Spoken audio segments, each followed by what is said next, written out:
The pipe squished me all out of shape. Dang. That's better. Oh.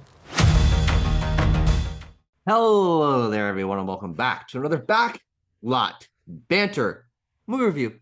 Today, we are talking about Pixar's latest outing, 1 year to the day from when we uploaded our last review of their last movie, Lightyear, in summer of 2022. And of course, that is Elemental. I am joined by my hot-headed, dirty, moist co-host who constantly breaks wind, Tanner Dykstra. And today, we're here to talk about Elemental and give our thoughts on this latest movie that had some weird buzz coming out of Cannes. Why'd you do that, Disney? Shouldn't have done that. That was a bad idea on your part. But if you want to talk to us about Elemental or the other Pixar movies, because actually we were talking a little bit about our rankings of Pixar movies the other day on Discord, join that Discord. Ooh. And also comment your least favorite Pixar movie. I don't know if this is down there for everyone. I don't think it's bottom tier Pixar for anyone, but comment your least favorite one. I don't know. It's a little spicy. Subscribe, like, ring bell, all that nonsense. Tanner, you've seen Elemental. You got to see it with some friends. It was a little nice event. 1 year to the day of seeing Lightyear. What do you think about Elemental? Is Pixar back, baby? Tucker, you bring up a good point about the con preview of Elemental, because that put my expectations lower than they maybe should have been for this Pixar outing. And after seeing it, I liked it. This is just a cute, fun movie. I think it was a bad idea to premiere at Cannes, but regardless, this is a good Pixar film. I think that it has its flaws, I would say. Sure. But when we really get going and get to the heart of Elemental, that being the relationship between Ember and Wade, it's up there, frankly, for like some of the best character dynamics in a Pixar film. I think this is easily, unless I'm forgetting something, like the most romantic Pixar film, which is something that I'd never thought I'd say about a Pixar movie. But hey, they are raising the bar. They are trying new things. As much as we can levy this is just like Zootopia, and I think that criticism can be levied. Absolutely. But it's good. It's really good. Yeah, I also really, really like this movie. There are multiple angles where, on a very subjective level, I believe that this is some of Pixar's finest work, and I would put it up there with some of my favorite Pixar movies for having creative world, unique characters, lots of fun concepts.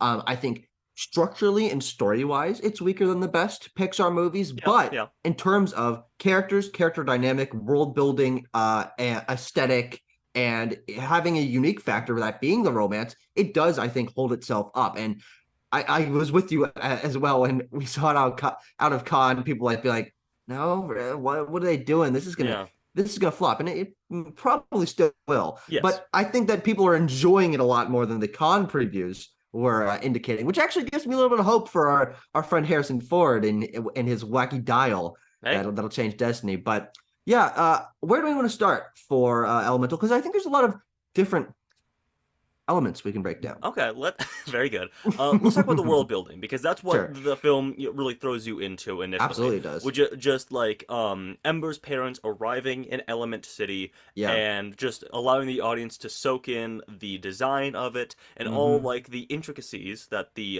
Pixar animators and production designers and everything made for this setting. And I think it's really cool. I would say it's better. I don't know how much I want to compare this to Zootopia, because I think that's really the comparison for this film. But it's better than the setting for that. I think that it's just like more beautiful, more intricate. The building designs are more interesting. And it just serves itself for lots of like physical comedy. There's just lots of physical comedy that happens in this film.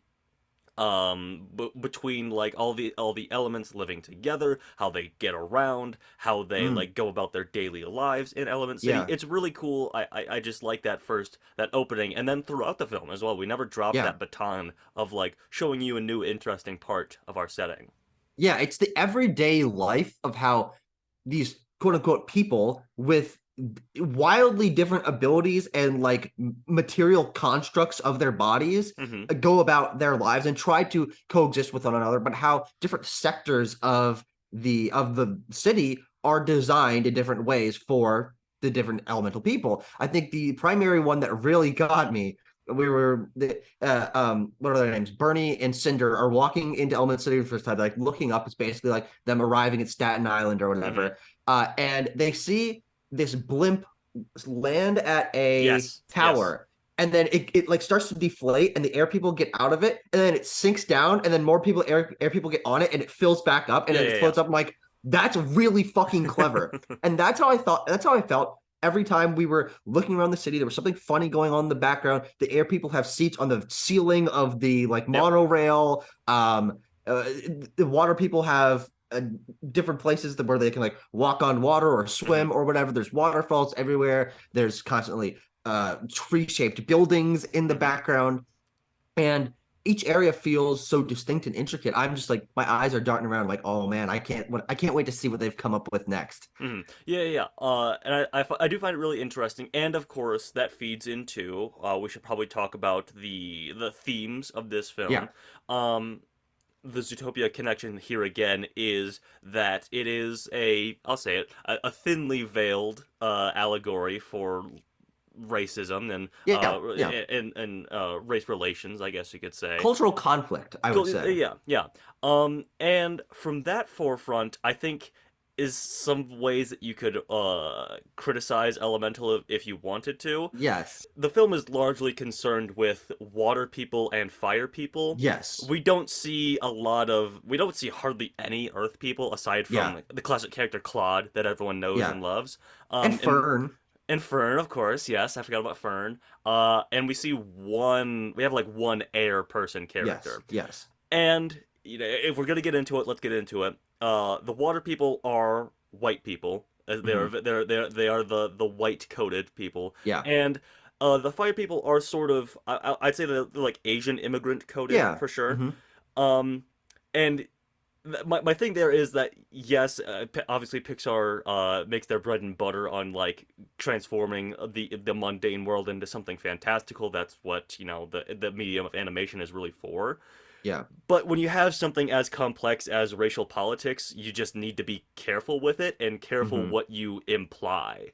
Yeah. And the implication here is that like the fire people can be dangerous. Like on a base level, Mm. they can be Sure. Sure. dangerous. Yeah. Yeah. And that The is places aren't designed for them. If yeah. they They need accidentally think get out of their area, they can destroy other things. You're right. That is a yeah. very strange And implication that to make. water people and fire people are sort of like Fundamentally ontologically opposed. Yeah. fundamentally different. And of course, we do get into the thing of like they can coexist and stuff like Yeah. that, which is Yeah. nice when it comes to the romance and we get out of that the racially themed stuff of this film. Sure. Which is why I say maybe they should, be a bit more careful if they're tackling subjects Sure, like that. sure. Yeah, Um I don't see this film as not careful because I think it mhm. does feel very deliberately crafted from these angles. I think that reading into it, you can get those things out of it, which I think is not necessarily something that you should have thought about. Yeah. But knowing the director Peter Sohn and this representing his immigrant family and the Yeah, story yeah. that he wants to tell, I do feel like a lot of thought went into this, and I don't want to say that they weren't careful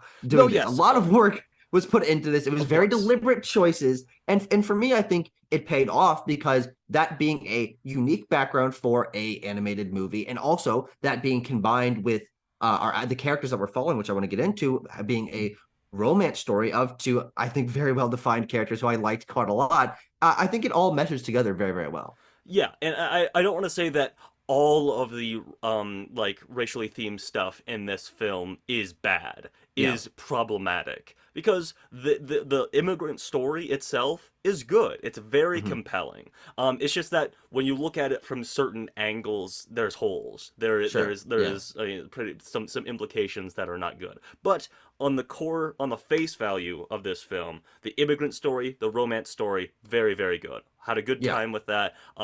Pulls at the heartstrings at the right moments. And the characters really serve those stories very, very well. And I want to talk about Ember and Wade because I Yeah. think that they're two very interesting characters. And as I said in the opening, some of the best romance that we've ever gotten in a Pixar film.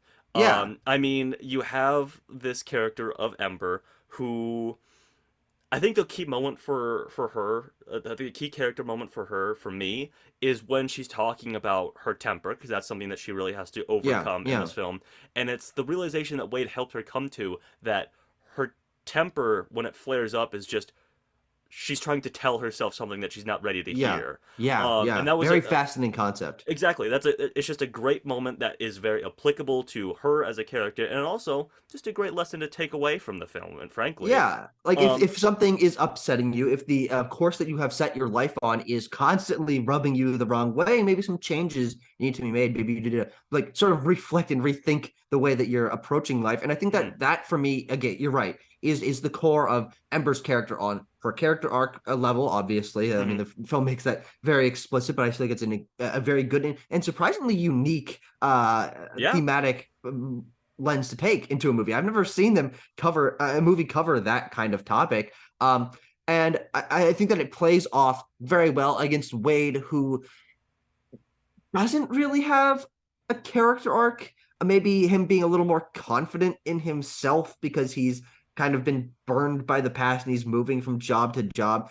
He's a little less clearly defined, but on a mhm. character level, I think he's equally clearly defined on a personality level because he is the most blubbery, soft-hearted guy Yes, I've yes, ever fucking seen in a yeah, movie. And he's so endearing. From the yeah, first yeah. moment you see him and he hears Ember's story, he's like, and he starts crying and he's crying as he's writing tickets about things. Mhm. He's such a distinct character and such a like off the charts personality that I was like instantly like I love this guy. Yeah.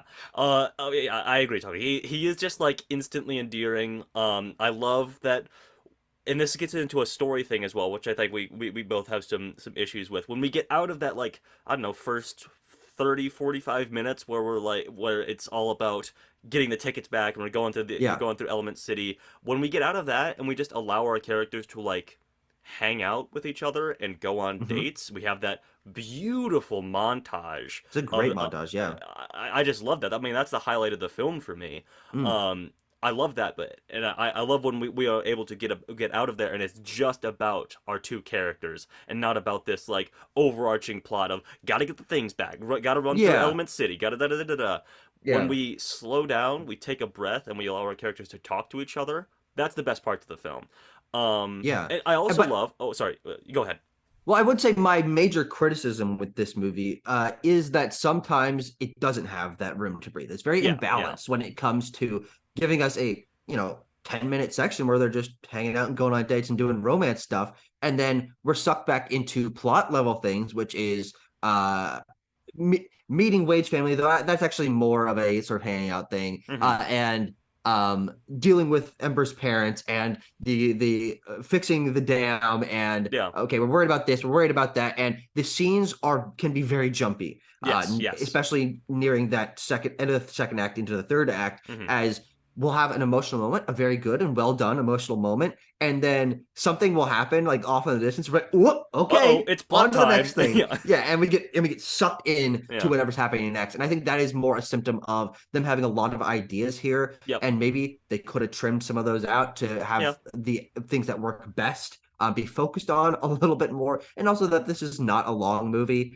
True. So they didn't have the like length of a 2 hour 15-minute movie to really give all this stuff the room to breathe that maybe it deserved. But I think that's my major criticism with it is I some agree. pacing issues in the second half of the film that feel like we're getting ripped out of a moment rather than giving it room to sort of end naturally and shift on to something else. We have to be on to the next thing. Yeah, that is my major issue with the film as well. It is that pacing, it is the editing stuff, and it even gets into some of the scripting as well.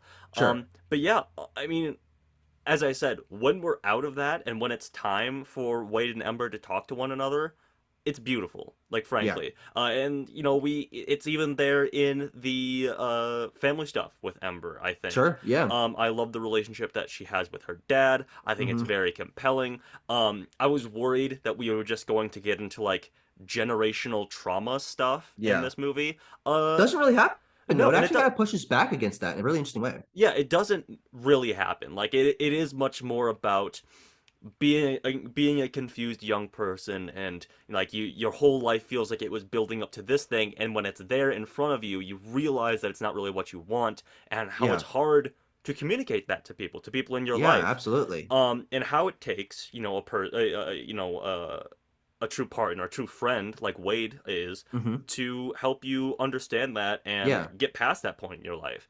I think Yeah. it's a really, really interesting and, maybe even, I don't want to use the word mature, but like No, I would say it is. yeah, exactly, I think this for a is a Pixar film. thematically mature movie for an animated movie, and of course, Yeah, Pixar is known for that. You can see themes of parenthood and trauma and yeah. different sort of things in most of their best movies. But I think what is so interesting here is the theme of communication Hmm. between these characters that it starts to come to surface once Wade and Ember know one another, and Wade's sort of trying to understand Ember and have her understand herself on a Yes, really yes. personal level. And then that bubbles over to the conflict between her and her father not being able to communicate, and then being able to communicate by the very end of the movie when they respect each other on a more personal level and they understand the drives that each of them have, and it's okay that it's not on the same page. I found that to be surprisingly moving and an element that I didn't really think would be touched upon. Like Hmm. I was like, okay, communication, okay, fire and water can't mix. All right, we get that on the base level.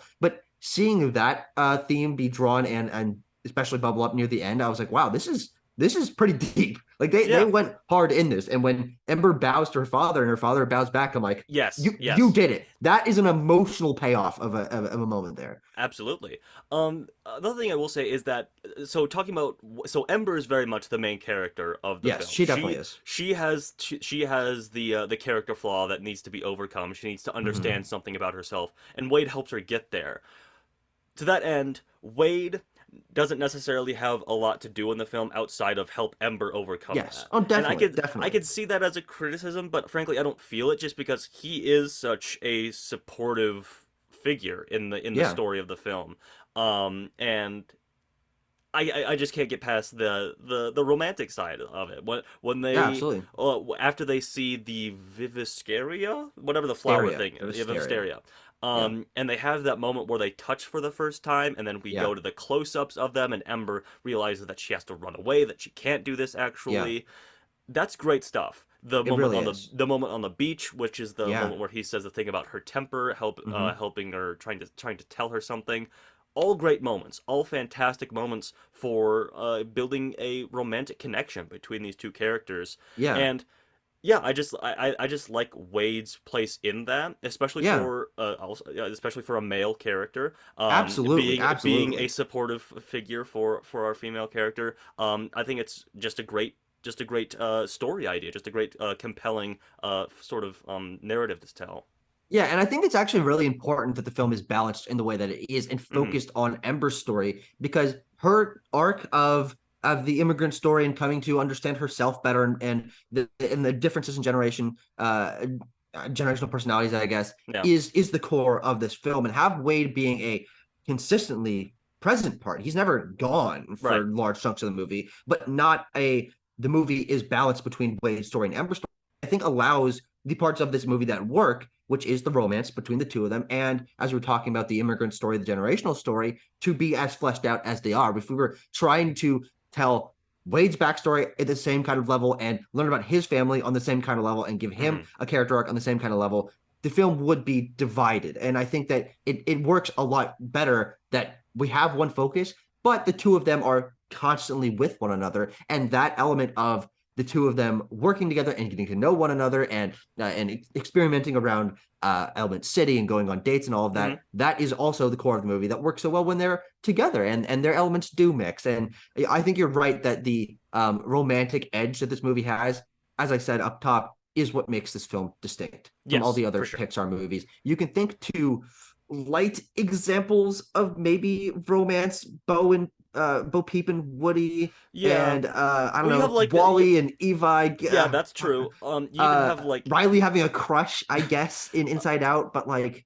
there's like the married dynamic between Bob and Helen okay, Helen. I don't know if I'm getting the names right.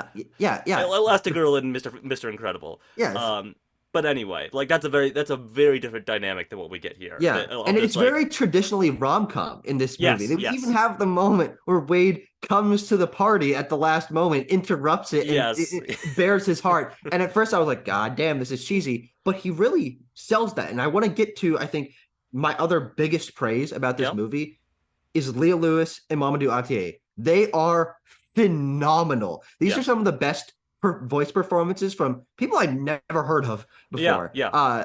In a Pixar movie, they sell these characters in such unique and distinct ways that even when they're delivering lines that can be kind of cheesy and kind of punny, which is maybe my least favorite part of this movie is the cuts and element puns. It's fun. It's for kids. I don't know. It fucking annoys me, but they sell all of this. Oh, absolutely. And endear me to these characters in a way that it takes an acute talent to do what they did here. Yeah. They're both top notch. Basically, just apply any of the praises I lumped upon the character moments and in the writing, like the moments that sold me, the romantic bits of it. Just lump in their performances on top of that. Yeah. I mean, because they're the ones who do that. That's them. That's the writers, of course, but it's also them and their presence and their talent as voice actors. Again, as you said, Tucker, two people that I've never heard or seen in anything, to my knowledge. Actually, well, it's interesting. I was watching the Grace Randolph review, and she mentioned how she likes Mamadou Atia, and he was actually in Jurassic World Dominion last summer, almost 1 year ago. Yeah. And he was like in the movie for like 5 minutes or whatever. So it's like it's fine that you don't really remember him. Yeah. But I mean, I think this is his star turn. I mean, I will now think of him when I think of talented voice actors. I believe this is both of their first time doing voice work, which is very impressive considering the skill they brought. Yeah, like the only famous person I recognized here was Catherine O'Hara as Wade's mom. So yeah, I mean, great stuff, and just a point in favor of maybe not having to hire Chris Pratt to do voice work in your movie. Maybe Chris Pratt and Tom Holland. Yeah, exactly. Maybe hiring Onward. People who don't have celebrity name recognition, but are just very, very, very good voice actors. Absolutely. Are there any final thoughts you have about Elemental Tenor? No, I think we said it all, Tucker. I think we hit all the notes. Actually, no. I have one final thing. Great score. Very unique score. It's you mixing so much. Hip hop and influences from music of various other cultures. You hear sort of Indian tones in the music. You hear some sort of like African tones. It's very interesting, the different musical influences they pull together here. But every time a new score hit, I was like, ooh, well, this is special. This is unique. Me and my friends, Sam, we were grooving along in the theater. We were like, oh yeah, this is great, dude. And even the Lauv song that's in the middle over that montage and again over the credits, listen, it gets me. When it's combined with one of the most beautiful montages I've seen in an animated film, one of the most romantic ones, I'm like, yeah, this is great. I also think we got to end on the most obvious point. Okay. Pixar didn't miss with the animation. I think this is one of their best animated movies of all time. And you kind of take that for granted when you go into this. But I do think that this one takes it up to the next level because there's a lot of variety here that we sometimes touch on in other Pixar movies. But each character having like their own distinct design and animation cycle, whether that's leaves or floating air or rippling hair or fiery everything, it is such an attention to detail of characters everywhere in the background, all animated to this level, that it is completely next level for them. I think this is in my top 3 or 4 favorite animated visual styles, because I think they take their semi-realistic style with semi-realistic texture work and lighting engine and stuff and apply it to just the most detailed cartoony people that I've ever seen in my life. Yeah, absolutely. Tucker, I'm going to give this one a 7.3.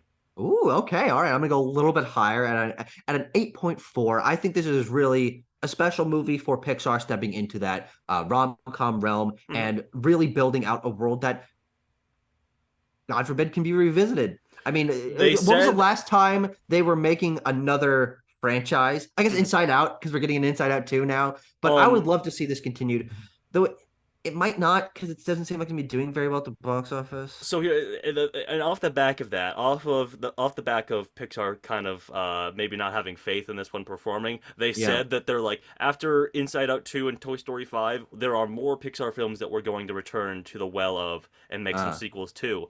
Maybe this one gets lumped in there, or maybe we'll get a live action remake of this one. When we hit live action Pixar movies, that will drive me insane. We will be there soon. Sooner than you think, sooner than you want, Tucker. Anyway. Well, we will be here to review live action Ratatouille when it comes out in just a few short years. It's in the works. Oh no. And we can't wait for you to see that review. But I hope you enjoyed this one. Join our Discord, like the video, comment your least favorite Pixar movie. Yeah. I hope it's not this one. I mean, come on, man. I'm surprised people are disliking this movie. There's as much worse as they are. stuff out there. Just say Absolutely. Cars 2. Do it. We'll see you guys in another review.